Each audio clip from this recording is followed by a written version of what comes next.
Welcome to the history class. Students, in this video I'll be continuing with the fourth theme of class 11th history, that is the Central Islamic Lands. In this video I'll be discussing about the Crusades. So let's start the topic. Firstly, we need to understand what were Crusades. It was a fight for the Holy Land. The Crusades were a series of battles for control of the Holy Land. Christians and Muslims battled back and forth for the land, eventually taken by the Muslims. Both the Christian and Muslim communities, they considered the modern area of Palestine and Syria as holy land for them, because this region has a connection with their religion.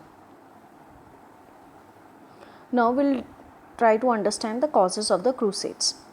In medieval Islamic societies, Christians were regarded as the people of the book, since they had their own scripture. Christians were granted safe conduct while venturing into Muslim states as merchants, pilgrims, ambassadors, and travelers. These territories also included those which were once held by the Byzantine Empire, notably the Holy Land of Palestine. Earlier, the Jerusalem was conquered by the Arabs in 638, but it was ever present in Christian imagination as a place of Jesus' crucifixion and resurrection. So, this Palestine region became a bone of contention between the two communities. Hostility towards Muslim world became more pronounced in the 11th century, when the Normans, Hungarians, and some Slavs had been converted to Christianity, and Muslim alone remained as the main enemy. So these were the reasons why both the communities they had an eye on the land of Palestine. There was also a change in the society and economic organization of the Western Europe in the 11th century, which contributed to the hostility between Christendom and the Islamic world. The clergy and the warrior class were making efforts to ensure political stability as well as economic growth based on agriculture and trade. So the dominating section of the society, they were trying to bring a political stability. They wanted to promote the agriculture and trade.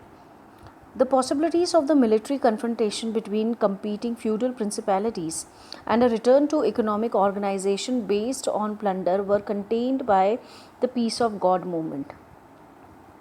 The Peace of God deflected the aggressive tendencies of the feudal society away from the Christian world and towards the enemies of the God.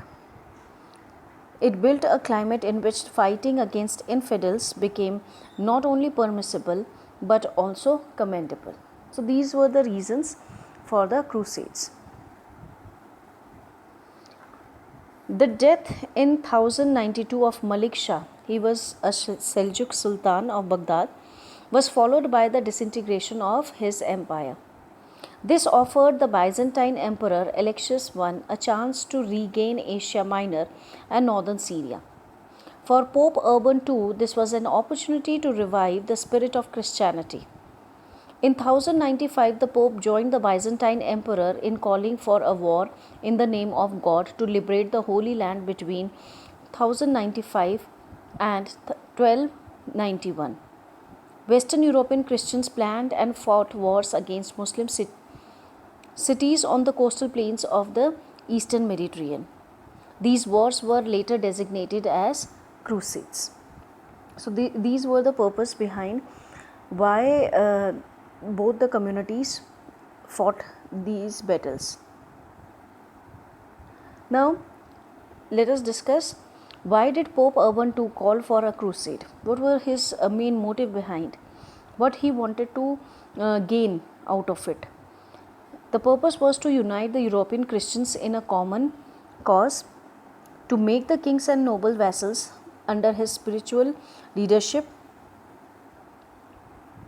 to subject the Eastern Orthodox Church to Rome, to return the Holy Lands to Christian control. Pope hoped it would reunite two branches of Christianity, increase prestige of church, reduce warfare at home, have knights fight Muslims, not each other. So these were the main motives behind why Pope Urban II called for a crusade. This was the purpose that we have discussed, but why the people go on crusades? What were their main motives behind fighting these battles? So different sections of the society were having different aims. Like the merchants saw a chance for quick gain and a chance for trade expansion. The lower classes could have their taxes cancelled or paid by the church. They can avoid jail by going and plunder for personal gains. Why knight fought the crusades? Had his sin forgiven. Anyone who died gained salvation and went to heaven.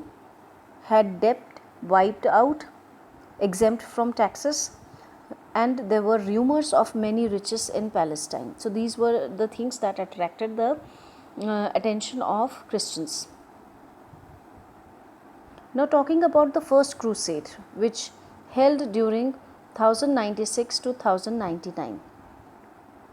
When the Byzantine Emperor Alexius called for help to defend his empire against the Turks in 1095, Pope Urban II asked all Christians to join the war against the Turks. The Pope told the Christians that fighting the war would repay God for their sins. Besides, if they died on crusade, they would go straight to heaven. Armies from France and Germany marched to Jerusalem, attacking several cities on their way. In 1099, they won the battle for Jerusalem and killed many Turks. As a result of the first crusade, several small Christian kingdoms were created in Holy Land. One was named the Kingdom of Jerusalem. These territories were known as Outremer, or the land overseas. Later crusades were directed at its defense and expansion.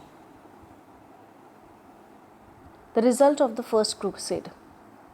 The People's Crusade is militarily successful, but the Crusaders massacred thousands of Jews and Muslims living there in Jerusalem.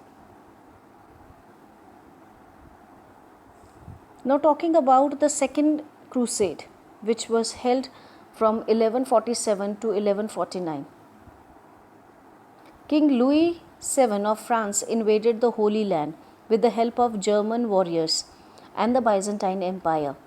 However, Christians were defeated at Damascus. This was a gist of the Second Crusade. We have discussed this thing that after the First Crusade, many small kingdoms were made in the region of Syria and Palestine, which were called Outremer, or the land overseas. This Outremer survived for a long time, but when Turks captured Edessa in 1144, an appeal was made by the Pope for the Second Crusade. So a combined German and French army made an attempt to capture Damascus, but they were defeated and they were forced to return home. There was a gradual erosion of the strength of Outremer. Here are some pictures showing Edessa, how the battle took place. Now talking about the Third Crusade, which was held around 1189 to 1191. In 1187, the Muslim ruler Saladin had captured Jerusalem. Richard I of England, Philip II of France, and Frederick Barbarossa of Germany made a deal with the Pope in order to retake the city. First, they captured the port of Acre. Then they wanted to capture Jerusalem, but they failed in their attempt. This ruler, Saladin, he created an Egypto-Syrian empire and gave the call for jihad, or holy war, against the Christians, and defeated them in 1187. He regained Jerusalem nearly a century after the First Crusade.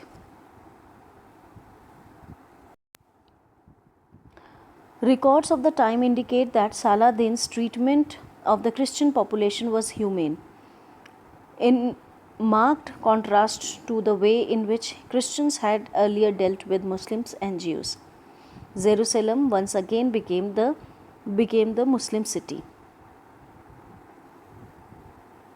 The loss of the city prompted a third crusade in 1189. But the Crusaders gained little except for some coastal towns in Palestine and free access to Jerusalem for Christian pilgrims. The Mamluk, the rulers of Egypt, finally drove the crusading Christians from all of Palestine in 1291. Europe gradually lost military interest in Islam and focused on its internal political and cultural development. Here are some pictures showing Saladin captures Jerusalem for Muslims. He spares the life of crusaders inside the city. Now talking about the Fourth Crusade, which was held between 1202 to 1204, the Pope wanted to unite Western and Eastern Christians under his authority. At the beginning, the Pope said that it was a new crusade to retake Jerusalem, but he wanted to unite Western and Eastern Christians under his authority. With the help of the Venice and France, the Pope captured Constantinople in 1204. Christians fought Christians and Jerusalem remained as Muslim. The Crusader kingdom of Constantinople only survived 50 years. Then Byzantines retake their capital. Talking about the later crusades, earliest crusaders truly intended to fight for God or church. Later crusades were about greed and politics. Crusaders attacked trade rivals and looted church. Now talking about the social, economic and political changes that came. A change that came was improved status of women. Later crusades hurt image of church. Feudalism declined because power became more centralized. The power of individual kings increased and lesser kings decreased. Increased cultural diffusion and trade. New products were introduced. Trade and exploration increased. The crusade left a lasting impact on two aspects of Christian-Muslim relations. One was the harsher attitude of the Muslim state towards the Christian subjects, which resulted from the bitter memories of the conflict, as well as the need for security in areas of mixed populations. The other was the greater influence of Italian mercantile communities in the trade between the East and the West, even after the restoration of the Muslim power. So this is all about the Crusades, the two communities fighting for the Holy Land. I hope you like this session. Thank you for watching this video.